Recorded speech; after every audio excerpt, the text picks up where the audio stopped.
Hey guys, I'm back. Hey everyone, it's Mayo's Pond and welcome back to more Let's Play Pokemon Emerald. In the last episode, we made here to Moss Deep City and explored the area. Which you guys are expecting me to take the gym on this episode. But like I said in the last episode, we have some surrounding areas.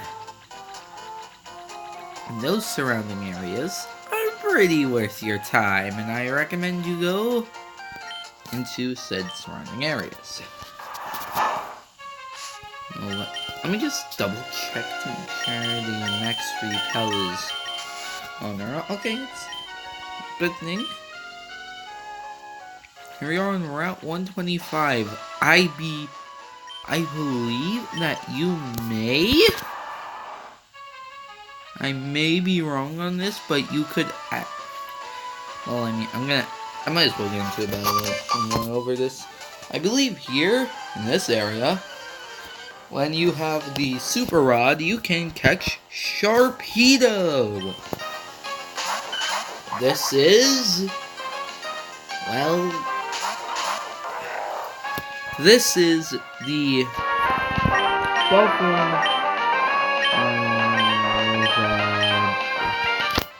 Carvana, yeah, Carvana.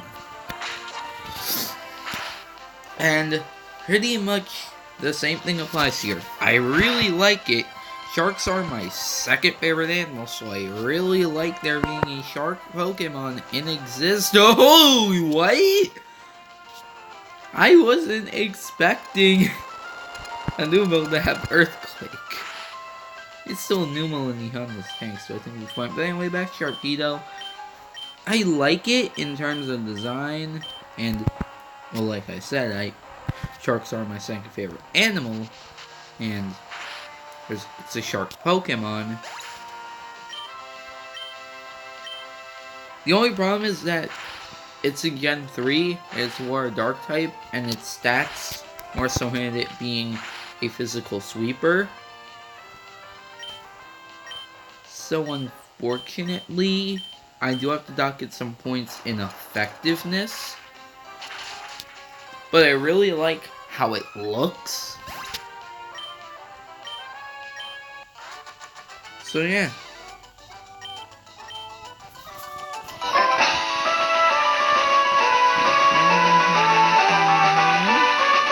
No, okay, because this is the main thing I wanted to know today. I welcome you to Shoal Cave. Seems I visited this place during the high tide. Let's talk to this old geezer. And I'm going deep in there. I'll bring me some shoal salt, and show says. I'll make you something good if you bring me the ingredients.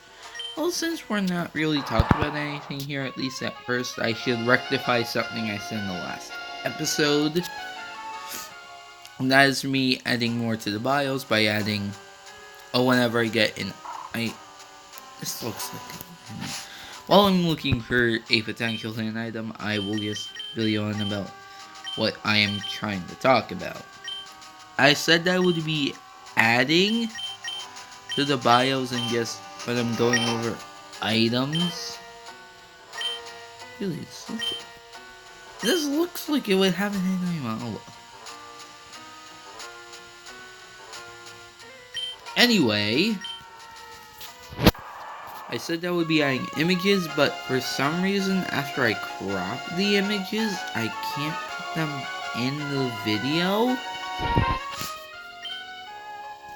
Maybe for future Let's Plays, to not mess with the presentation that I've been going for, I'll try and figure a way around this. But for now, I think that what am I trying to say? I think I'll just keep to not adding images and bios and such.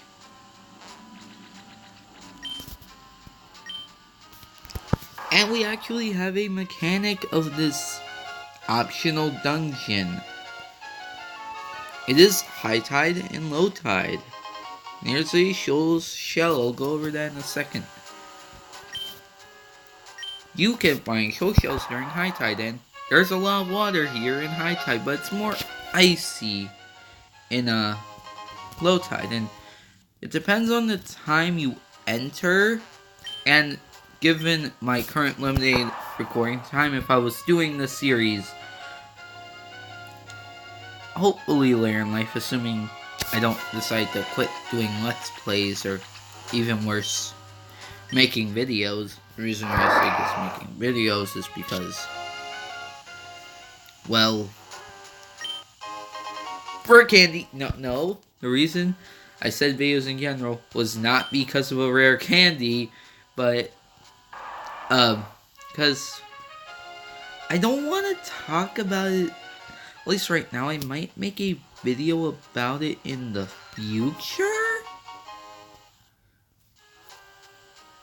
YouTube's become a worse place over time.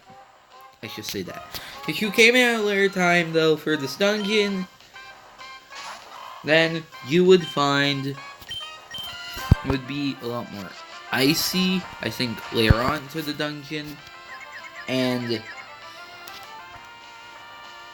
you would be finding just shoal salts.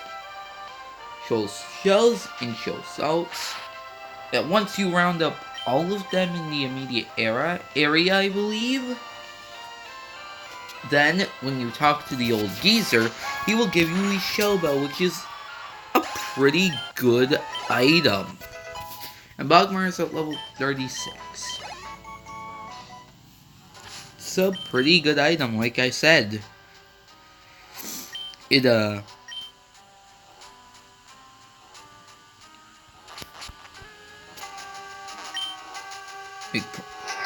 also that it will create, they will be able to create you a shell bell. Well, let me explain the shell bell while I decide what to get rid of. They can,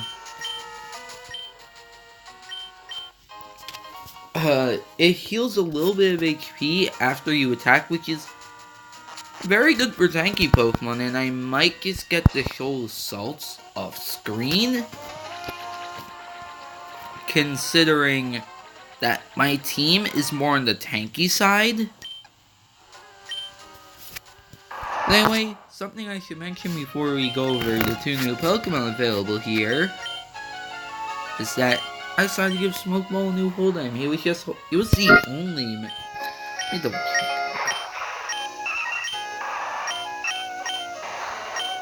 Yeah, he was the only member left of the team that was only holding a berry, so I decided to give him the King's Rock.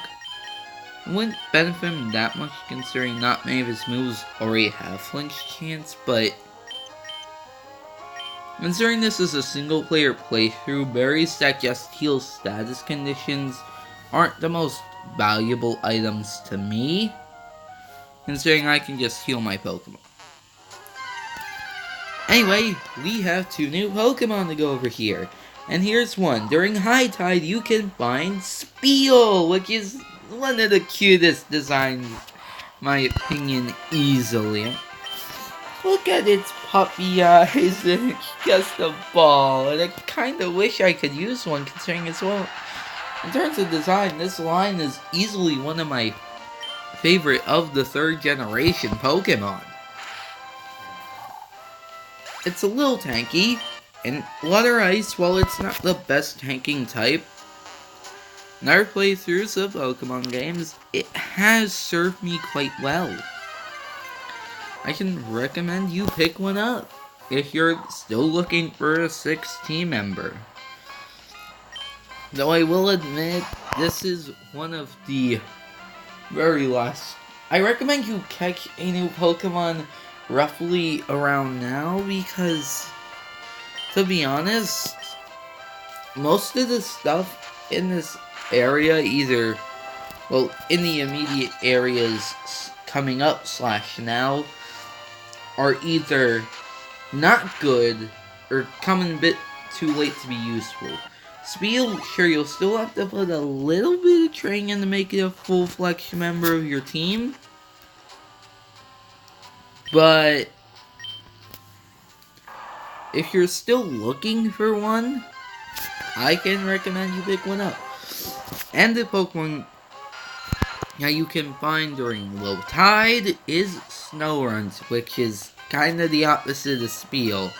Right now it's got 50 base stats across the board, which for another well Pokemon I guess can be decent. A little hard to work with, considering it won't be outspeeding much.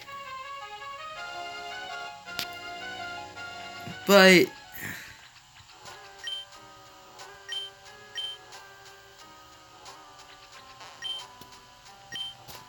here's the thing.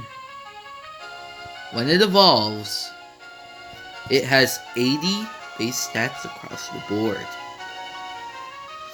I like using Glalie and Larragains because its Mega Evolution is kinda fun. But 80 base stats across the board?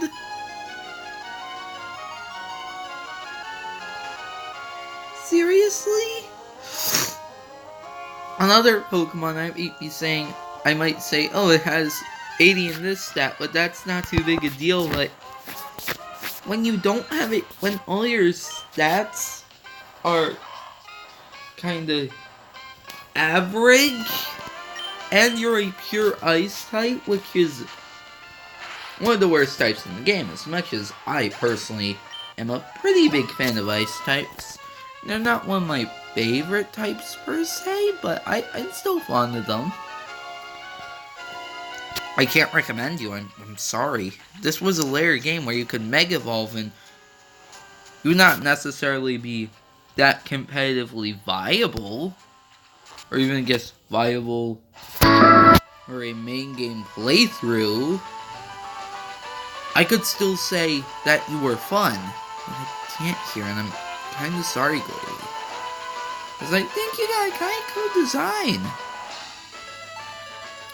Anyway, I know this has been a bit of a short one, which, considering I took a little break to get over a cold, some of you might view as me just spitting on your face, but we went over to Shoal Cave, which is an optional dungeon. We got one trainer, debatably too, since it was a double battle.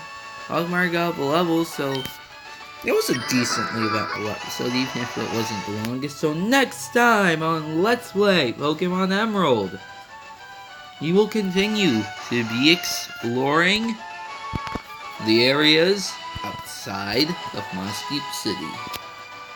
Take care, and I'll see you guys next time. Ciao.